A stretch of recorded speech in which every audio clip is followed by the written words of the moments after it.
안녕하십니까. 뉴욕일보 뉴스포커스입니다.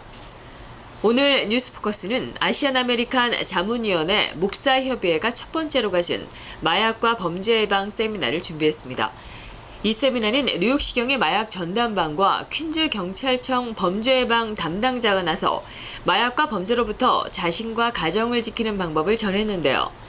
앞으로 아시안 아메리칸 자문위원회 목사협의회는 이민자들이 실생활에 필요한 정보를 전달하기 위해 검찰청과 항만청, 경찰청 등 각 기관들과 연계해 연 2회 주제별로 세미나를 개최한다는 계획입니다. 어려움에 처한 이민자들에게 직접적인 법적인 도움이나 필요한 관계자를 연결하는 등의 일도 무료로 진행한다고 밝힌 아시안 아메리칸 자문위원회 목사협의회 첫 번째 마약 범죄 예방 세미나 영상 보시겠습니다. Everybody knows they're in uniform. They're responding to the 911 calls.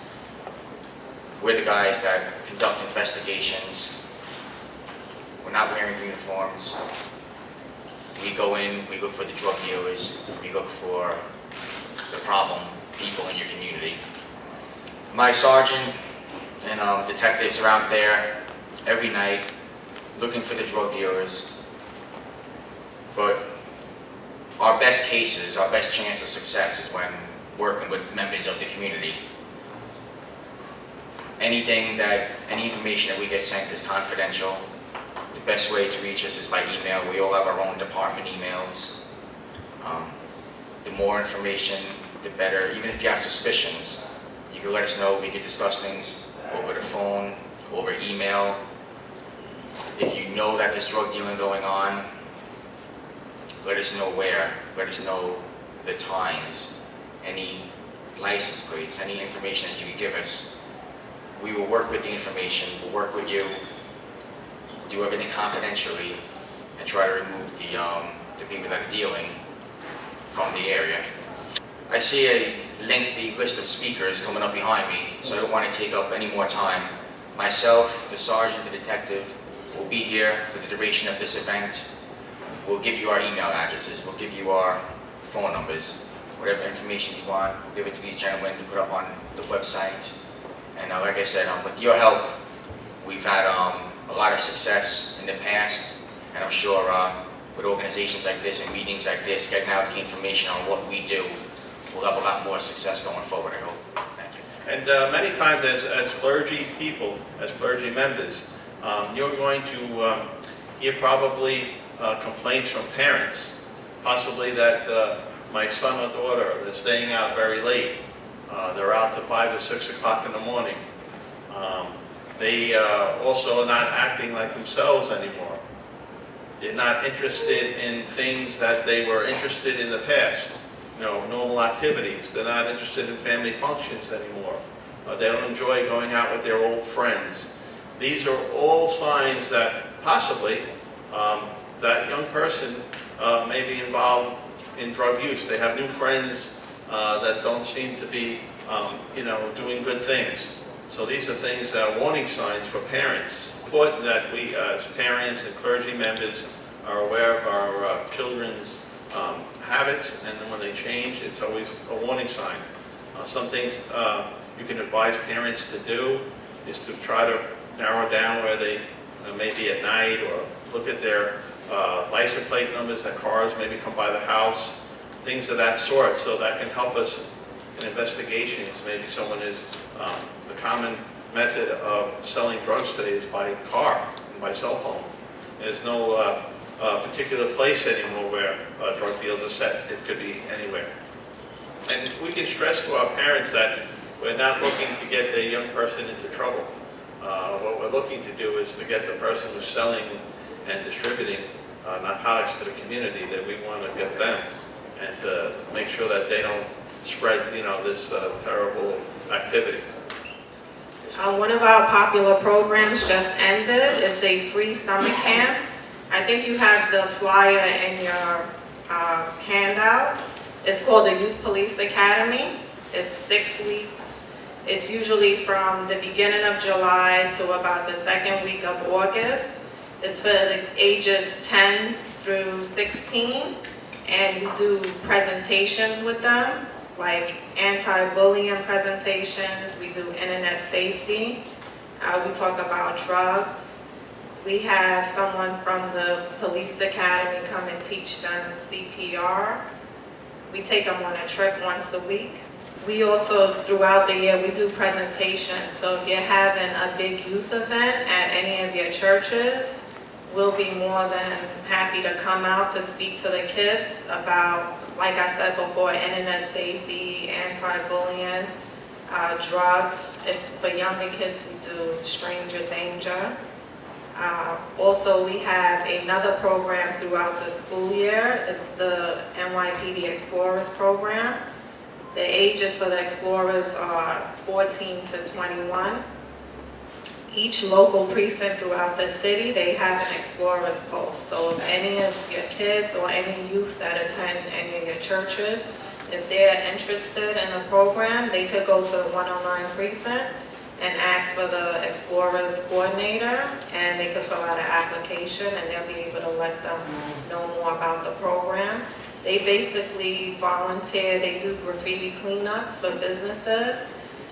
They learn drills, and we have a competition every year in the spring and in the winter.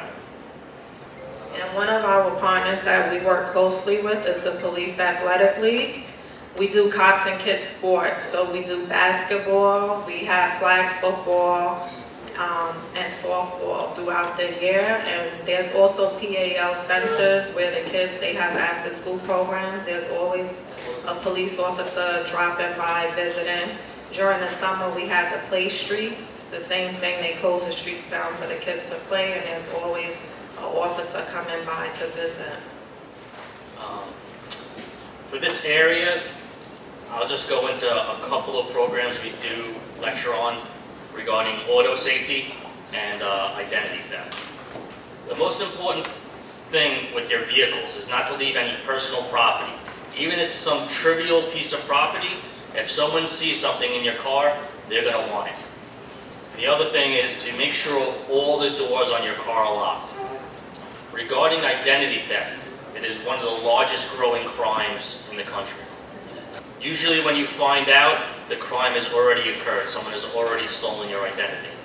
It is extremely important, if you become aware that you've been a victim of identity theft, that you report it to the police immediately. You have to make sure you gather all paperwork documentation that you possibly can. If you can get the application the person filled out underneath your name, that will all help the detectives help you. Pretty much right now, the most prevalent crime right now is grand larceny.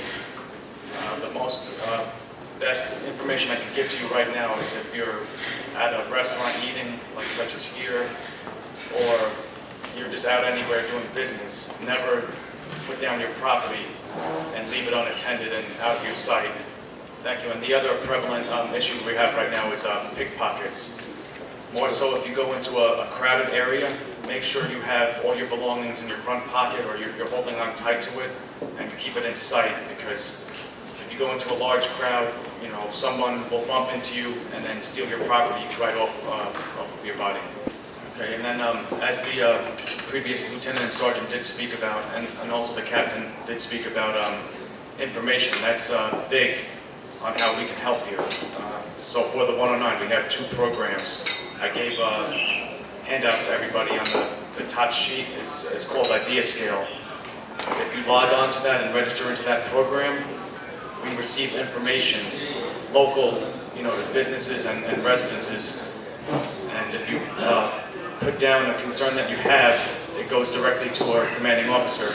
And he personally observes all the information, and we make corrections on anything that you might have, any concerns, any conditions that you would like addressed. And the other program we have is Twitter. That's on the second page. That's how we distribute a lot of the information out to the community, whether it's a crime pattern or we have a description of someone committing a crime. Normally I go out and address everyone individually, whether it's at a big group setting such as this, or you know, at your home or place of business. But if you're all on Twitter, we post a lot of information there, and it's a way we get out information quickly to the community without me having to personally visit everyone. In the event that you have a cell phone or tablet, laptop, anything, any electronic device that gets stolen, one way we get ahead of that is to register the serial number of that electronic device in our what's called our Operation ID program, and that helps us get your property back at a later time if we do recover it in the event it's lost or stolen. So I strongly urge if you could fill out the information on the back. It has all the captions, and if we have your serial number and if a tracking device is put on your electronic device, we can locate your device in the event we recover it if it's lost or stolen. 이상으로 뉴스포커스를 모두 마치겠습니다. 시청해주신 여러분 고맙습니다.